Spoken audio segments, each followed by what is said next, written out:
परदेस TV Germany 21 उत्ते जी आया no सलाम नमस्ते ते सत श्री अकाल। दोस्तों अज पंजाबी दे बहुत बड़ा एक नाम वो पंजाबी लिखते ने उर्दू च लिखते ने और जर्मनी दे विच 18 साल तो रह रहे ने। अज जर्मनी दी खूबसूरत वादियां विच तुहानू उन्हां दा कलाम सुनावांगे और उन्होंने अदब की खिदमत दे विच हुण तक 4 किताबां लिख दित्तियां ने और पंजाबी उर्दू दोनों में शायरी करते हैं। अज मैं उन्हां दा बड़ा चुणवा जिहा कलाम पंजाबी दा जिहड़ा कि तुसीं सुन के पूरा स्वाद माणोगे तुहाडी नज़र करांगा। ताहिर अदीम उन्हां दा नाम है ते जर्मनी विच रहंदे ने काफ़ी अरसा दराज तो। ताहिर अदीम बड़ी सोहनी ते सुची पंजाबी लिखते हैं। अज उन्हां दियां 2 गज़लां अपने वेखण वालियां दी अपने प्यारियां दी नज़र करदा। उन्हां लिखिया कि केड़े कोलू चलदे अंदर साह भड़ती गए खल दे अंदर। केड़े कोलू चलदे अंदर साह भड़ती गए खल दे अंदर। मुक गई गल तां चेते आया, मुक गई गल तां चेते आया जेड़ी गल सी गल दे अंदर। ते प्यार करुंबल फुटदी पईए, प्यार करुंबल फुटदी पईए उधरां दे अज थल दे अंदर। जीवन जोगिया की जाने, ओए जीवन जोगिया तू की जाने, जीवन जोगिया तू की जाने किवें भांबड़ बलदे अंदर। हंज मैं समझिया जिनू ओ तां, हंज मैं समझिया जिनू ओ तां हड़ सी लुकिया छल दे अंदर। हड़ सी लुकिया छल दे अंदर। ओए छुतर सवारा सच्ची दस खां, छुतर सवारा सच्ची दस खां ओए वैन सुने नी टल दे अंदर। छुतर सवारा सच्ची दस खां वैन सुने नी टल दे अंदर। ते जद मैं अखियां नूटियां ताहिर, जद मैं अखियां नूटियां ताहिर सदियां टपियां पल दे अंदर।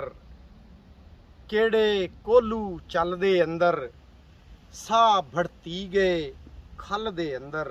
दोस्तों ताहिर अदीम होरां दी एक गज़ल उम्मीद है कि तुहानू बड़ी पसंद आएगी। हुण एक होर सोहने सुच्चे मोती अखरां दे मोती जिहड़े ताहिर अदीम ने परोए ने दूसरी गज़ल विच वो भी तुहाडी समातां दी नज़र करदा कि कंड दे उत्ते धरती चाह के डिग्या वां। कंड दे उत्ते धरती चाह के डिग्या वां मूंह दे भार भवाली खा के डिग्या वां। धरती अंबर छान रिया पर लभ्या नहीं, धरती अंबर छान रिया पर लभ्या नहीं खबरे केड़ी लाम नू जाके डिग्या वां। उस तो पुछी मैं नहीं डिग्या वेले तो, उसनू पुछली मैं नहीं डिग्या वेले तो जदों दा तेरे बूहे आके डिग्या वां। जद भी पी के डिग्या तेरे नैना तो, जद भी पी के डिग्या तेरे नैना चों दुनिया अड्डी नाल घुमा के डिग्या वां। ते भावें मेरे वस च नहीं सी फिर भी मैं, भावें मेरे वस च नहीं सी फिर भी मैं सूरज रातां वल परता के डिग्या वां। भावें मेरे वस च नहीं सी फिर भी मैं सूरज रातां वल परता के डिग्या वां। ते चाह सी मैनू बहुता छावां वंडन दा, चाह सी मैनू बहुता छावां वंडन दा हत्थीं ये हथ पैर वंडा के डिग्या वां।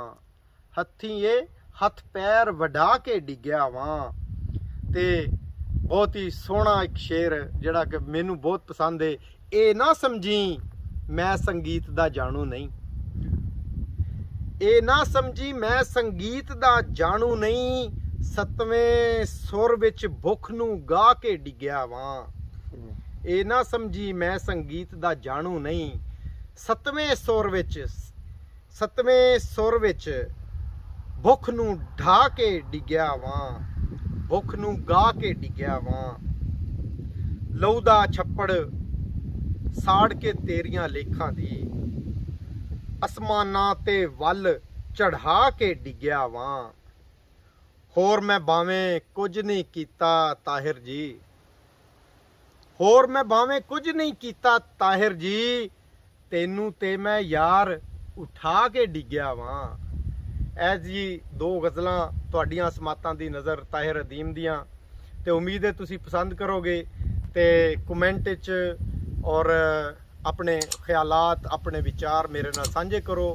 ਹੋਰ ਕਿਸ ਸ਼ਾਇਰ ਦਾ ਕਲਾਮ ਤੁਸੀਂ ਸੁਣਨਾ ਚਾਹੁੰਦੇ ਹੋ ਮੈਨੂੰ ਦੱਸੋ, ਉਹਨਾਂ ਤੱਕ ਜ਼ਰੂਰ ਅਪਣਾਂਗੇ ਔਰ ਤੁਹਾਡੇ ਤੱਕ ਜ਼ਰੂਰ ਅਪਣਾਵਾਂਗੇ।